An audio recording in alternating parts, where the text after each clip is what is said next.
May orange na heart guys. May makikita kayong join. Join lang kayo sa team ni Ina. Joke lang, Bebe Loves. Thank you, Ate Frida. Thank you so much. Ate Frida, parang nagla-live ka din. Nagla-live ka din ba? Guys, heart me kayo guys. Heart me, heart me. JP Reyes, thank you so much for the repost. Guys, pa-repost din ng live ni Ina guys. Click nyo lang yung heart, yung heart. Arrow. May arrow kayo makikita dito guys. Then click nyo yung repost. Pwede nyo rin siya i-add sa story. Eriko. Thank you Kuya RJ. Thank you Kuya Raymond for the repost. Music lover. JF, thank you for the share. Ito na naman tapos may vlogs ko.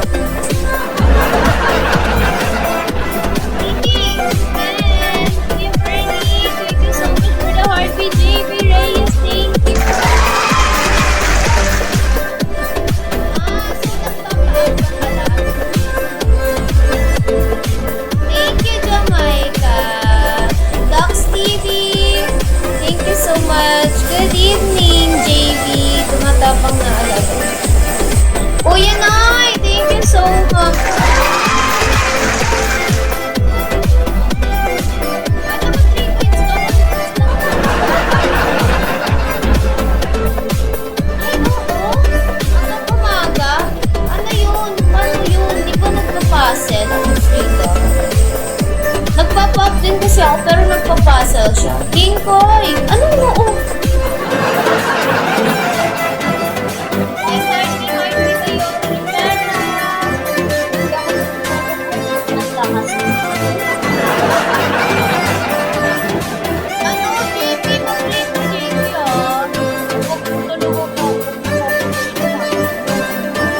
Guys, heart me kayo guys. May box pa tayo. May treasure box pa tayo guys. Marami pa. Ano pa? 25. 25. JB, thank you.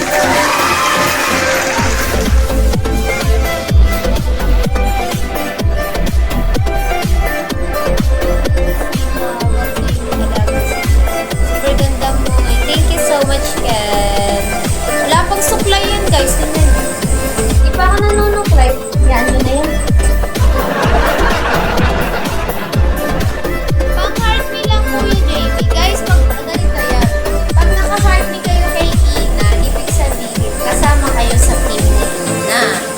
Ganyan, kasama kayo sa team ko. Like, kasama kayo sa heart dito, yung 750 na team ni Ina. Kasama kayo doon.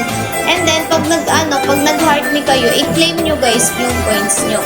Pwede nyo i-click ulit yung heart sa tabi ng pangalan ko. Then, may makiklaim ko yung points. I-claim nyo lang yun guys para mag-level yung heart ninyo. Anong benefits ng pag-level ng heart me? Pag nag-claim kayo guys ng pagod mag-explain? Pag nag-claim kayo guys ng heart me, pag nag-claim kayo ng heart me, ano ba yun? Pag nag-claim kayo ng heart me guys, nagle-level yung heart me nyo. Once na na-reach nyo yung level 20, lilipad yung pangalan nyo dito.